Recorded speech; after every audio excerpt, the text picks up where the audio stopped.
Good Friday morning. I'm meteorologist Jeff Gerber.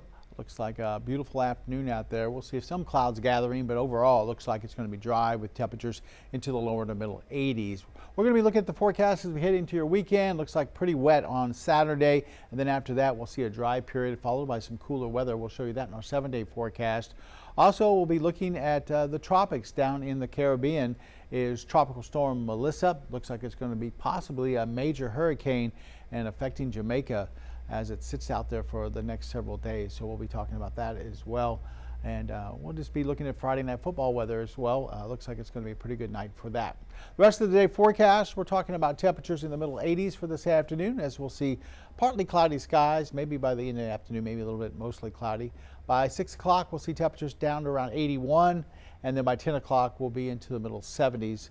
Speaking of Friday night football, it looks like we'll be basically in the 70s throughout the evening, so no problems out there as far as football tonight. I know the big matchup between P&G and Nederland is for tonight. Mid-County Madness. Looks like good weather for that, so you don't have to worry about the rain gear or anything like that, so looking good there. As we take a look at the allergy report, weed is heavy for today, low on tree, and then grass and mold medium. So kind of about what we've been seeing the last few days. If you're sniffing and sneezing, oh, there we go. The weed is on the heavy side there, so that might be part of the problem. Let's look at Tropical Storm Melissa before we get into our weather and we look at what's going to be happening as we head towards the weekend. As we look at Melissa right now, winds are at 60, so it is just updated, and we went from 45 to 60, so it is starting to get more organized. The problem is it's moving, it's just creeping along east-southeast at about 2 miles per hour. Right now, 220 miles southeast of Kingston, Jamaica, but it's going to be drifting off towards the north and kind of west, and then back off towards the north and east. And you can see by Sunday, they're expecting it to become a hurricane with winds at 100 miles an hour. That would be a Category 2, 145 mile an hour winds on Monday, 150 mile an hour winds on Tuesday, and then those winds continue over 100 miles an hour as it heads into Wednesday as a Category 3. Jamaica's right in here, and it looks like it's going to be close enough that they are going to get pounded by this thing really Sunday, Monday, Tuesday, and probably even part of Wednesday before it moves up into Cuba. So if you've ever been to Jamaica, I was lucky to go one time. A lot of those structures as far as their homes are not very sturdy. They don't look very strong. And I'm thinking we might see big problems down in Jamaica with this storm. Not only the water coming down, but the winds over 100 miles an hour, 150 miles per hour. This might be a news story we're going to be hearing about for a while if this all comes to fruition and we see possibility of a major hurricane sitting right around Jamaica for maybe 2 or 3 days. That's not going to be good. And then even as a major hurricane, Category 3, 120, it's going to go in through parts of eastern Cuba. Once again, could be big problems for that part of Cuba as it moves eventually off towards the north and east. Now this will continue to move north and east, so it's not going to be a problem for the Gulf. It's not going to be affecting the U.S. It's going to be moving out, but big problems down in the Caribbean. Of course, if you have any travel plans down there, I know some cruises that go down towards that way, and I'm sure those will all be probably put on hold for next week if they're going to be heading down that direction. All right, our forecast, looking at clouds already increasing just a little bit. We see some high-level clouds right here in Beaumont. This is a view from Packer-the-Prairie. And then as we look towards, boy, there's a few more, I mean, those clouds really developed over the last, say, 20 minutes or so. We were looking at this shot just a little bit earlier, and there was hardly any cloud cover. And now it's developing pretty quickly out there. It doesn't mean it's going to rain, but it does mean that we have a lot more moisture in the atmosphere out ahead of that storm system that's coming in tomorrow. This is looking down I-10 from our 12th News studio. Mid-County Plumbing sponsors this camera, part of the Roofing 911 Live Skycam network. And on a side note, we had some backups as far as the roadways there, over there towards Washington Boulevard. Washington Avenue Boulevard earlier, and now looks like that's pretty clear. Lake Charles, not seeing too many clouds at all. Matter of fact, mostly sunny over in the Lake Charles area. As we look towards the port of Lake Charles, and then back behind it, you can see downtown Lake Charles across the lake there. But they haven't seen the front edge of that storm like we're getting ready to see later on tonight and then going into Saturday. Most of the rain, I think, should be out of here by Sunday, and we'll talk more about that coming up in our 7-day forecast as this system drags through here on Saturday and gives us quite a bit of rain, at least more rain than we've seen in a while across southeast Texas, that's for sure. All right, let's check out another sky cam and see what conditions are back here in southeast Texas. Look up towards Jasper. As you can see, the clouds starting to build in just a little bit up in Jasper as well. This camera brought to you by Provalis. And it looks like things are fairly quiet though. You can see some sunshine on the buildings there in Jasper, so no problems out there for this afternoon or this evening if you're heading out to go to dinner or a movie or something, or just heading out to an area football game or something like that up in the lakes. You'll be fine. You'll see temperatures into the 70s for this evening as you head out to some of those games. Good thing we're not talking about tomorrow, because tomorrow would be not a good day to be outdoors, as we're expecting a lot of rain on and off throughout the day. It's not going to be raining all day tomorrow, but it will be periods where we could see rain for a couple of hours at a time, and then we could see some dry weather from time to time for an hour or two. So it's going to be just off and on through your Saturday. Here's the view in Port Arthur. This camera brought to you by Market Basket. We can see some of those high clouds building in as well as we look at some sunshine down there on our Roofing 911 live SkyCam network. All right, let's check out temperatures right now. And we're at 80 in Kirbyville, Silsbee, in Orange, not too far away from 80 though, in Beaumont and Port Arthur at 79. Upper 70s in Woodville at 78, and then Jasper currently at about 77. They're in the 80s over towards Houston, up to Huntsville, 81, 80 there, and then Lake Charles looking at temperatures into the upper 70s at about 77. Storm system still trying to pull out of the Four Corner states and move across Texas later on tonight into our area tomorrow. There has been some rain out ahead of this. Even northeast Texas saw some rain this morning. Dallas had some rain this morning. That's all pulling up and moving across Arkansas. There's some pretty heavy rains up into Kansas for this morning. And you can see some strong thunderstorms out in parts of West Texas. Looks like a couple of severe thunderstorm warnings popping up now. Looks like on I-10.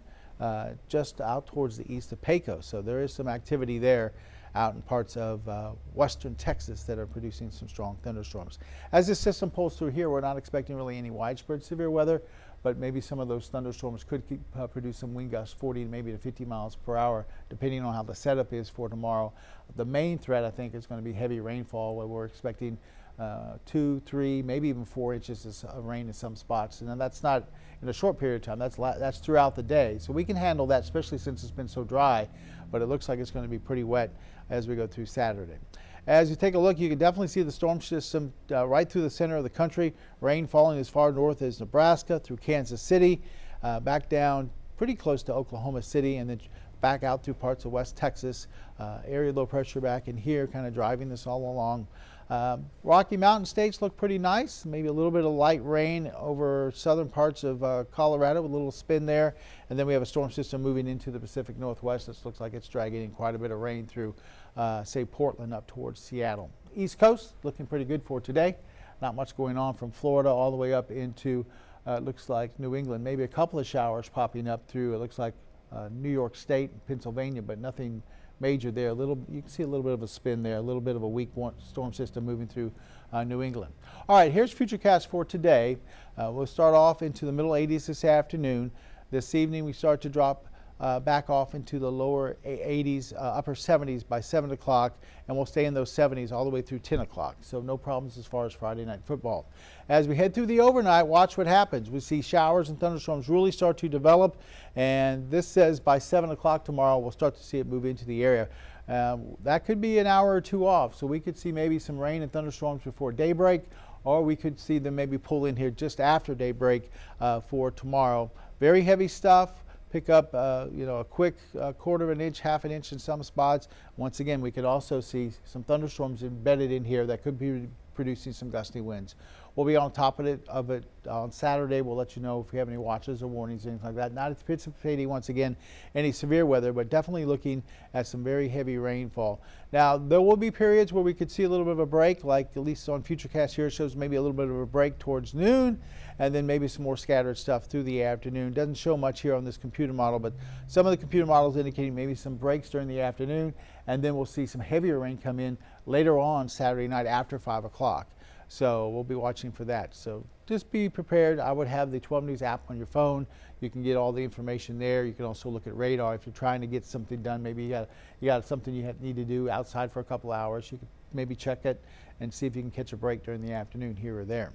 All right, as we take a look at our coastal marine forecast for today, you can see at Texas Point right now, east to southeastern winds at 17, gusting to 21. Water temperature there right at about 80 degrees. There is a small craft, not advisory, but urge to use a little bit of caution out there. We will see that small craft advisory go into effect tomorrow with the rain, thunderstorms, and the gusty winds. Choppy conditions on the inland lakes and bays for today. Southeastern winds at 15 to 20 knots, seas anywhere from about 3 to 4 feet. Next high tides at 6:55 for this evening. Our sunsets right around 6:36 this time of year. All right, our forecast reads like this. Variable clouds through the afternoon. Southeastern winds at 5 to 15. We're looking at temperatures 84, 85 for later on this afternoon with those southeasterly winds. As we head towards tonight, mostly cloudy skies. Southeastern winds at 5 to 10. Rain will be developing across the area towards tomorrow morning, as I showed you on Futurecast. Looks like it could be some pretty heavy stuff right around daybreak or so tomorrow morning. Temperatures in the morning will be back into the 60s and lower 70s, so it's going to be pretty much a mild start towards the day, and we'll get up into the upper 70s, it looks like, on Saturday with all the cloud cover and the rain here and there. Here's our 7-day forecast, and we have that 90%, probably 100%, I would imagine, on Saturday of rain and thunderstorms. We'll break it down for you here in just a little bit. Off and on throughout the day. Could see a batch of some really heavy stuff early in the day, maybe a little bit of a break towards maybe the afternoon, and then some more heavier stuff coming in later on Saturday night. Expecting 1 to 3 inches in general across the area, but there could be some places a little bit more than that, say isolated 4-inch totals, even higher than that, but generally looks like maybe about 1 to 3 inches of rain. That's what some of the computer models are indicating. And of course, anytime you get the heavy rain, that reduces your visibility on the roadways. You see some ponding on the roadways, the side roads, feeder roads, especially along the East Tex or I-10, can get pretty bogged down with some of that rain kind of standing on the side of the road. Of course, we're not expecting any widespread flooding, but if you do run into some roadways or maybe some underpasses out there on Saturday, make sure you turn around, don't drown. How many times have we seen video of cars and underpasses here in Beaumont after a heavy rain, and they're all flooded out because you thought you could go through, but it was really about 3 or 4 feet deep and you couldn't get through. So be careful out there. Be wise when you're driving around, if you have to be driving around tomorrow, especially in those places where we usually see some flooding and some problems. So just a wet day tomorrow overall, and something we haven't seen for a while, so it'll be a little bit different of a day. Now the good news is, once we get that rain out of here, and that should be early on Sunday, we might see a few sprinkles here or there on Sunday morning with some cloud cover, but that should start to clear out during the afternoon. We'll see temperatures holding into the lower 80s for Monday and Tuesday. Numbers will be in the 60s as far as the morning lows, so not bad Monday and Tuesday. We have a secondary front coming through, and now this front's coming on Tuesday. Not going to bring us rain, but it finally will bring us some cooler temperatures. Those folks who wanting to feel a little bit more like fall, want to put on that sweater, drink a little pumpkin spice. Look at this. Wednesday, 73. Thursday, 71.